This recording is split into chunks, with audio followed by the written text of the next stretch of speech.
In Investing 101, we're going to talk about small business owners. And small business owners face special challenges when they set up retirement programs for themselves and their employees at work. Let's break it down a little bit with Michael B. Klein.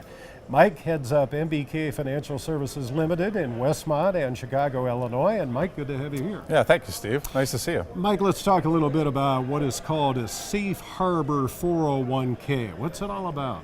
Well, the safe harbor basically allows the business, and actually the business owner, to make a big contribution versus the, we talked about in the past, where the old traditional 401ks, were capped out. Sometimes you'd see a refund going back to the business owner and what have you. One of the things you have to worry about when you are a small business owner is it has to be an equitable distribution between the business owner's contributions and the employee's contributions, and the IRS looks at that very closely, right? Yeah, they always look at the highly compensated. So highly compensated is usually going to be the business owner, obviously. Anybody who owns more than 5% of the business, or anybody making over $120,000 a year. So under the traditional plan, there were the testing. We talked about this, the annual testing. And now under the safe harbor rules, what you're allowed to do is if you do a certain match or a percentage for the employees, then we're allowed to then put in the full boat, which is $18,500 this year, with an additional $6,000 a year if you're over the age of 50.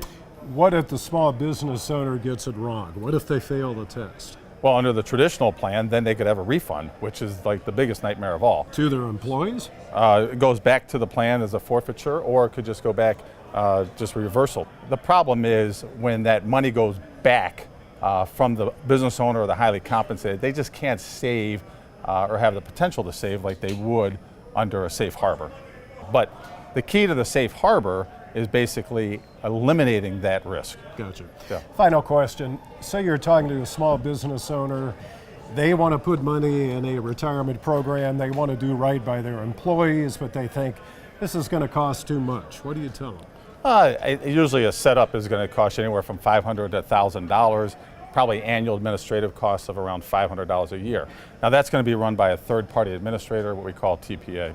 Okay, but if you don't do it, the small business owner can't save for themselves at all, right? Oh, right, exactly. So the key is to establish a plan, and the safe harbor plan is the way to go, Steve. Mike, good to see you. Yeah, thanks a lot, Steve. Yeah.